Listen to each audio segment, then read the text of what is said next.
তোমার জীবনের এই খারাপ সময় তোমার সবচেয়ে বড় সুযোগ। তাই তো তুমি আরো শক্তিশালী হয়ে তৈরি হচ্ছ।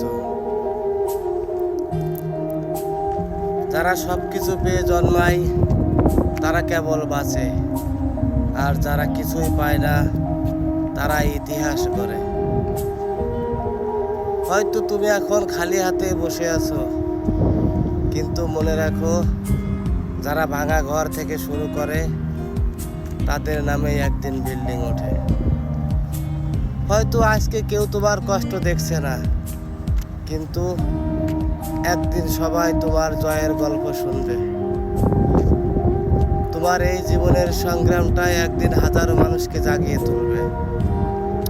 শুধু শুধু এখনই ভেঙে পড়ো না। মনে রেখো, তুমি সবার থেকে আলাদা। তুমি সেই ঝড়ের নাবিক।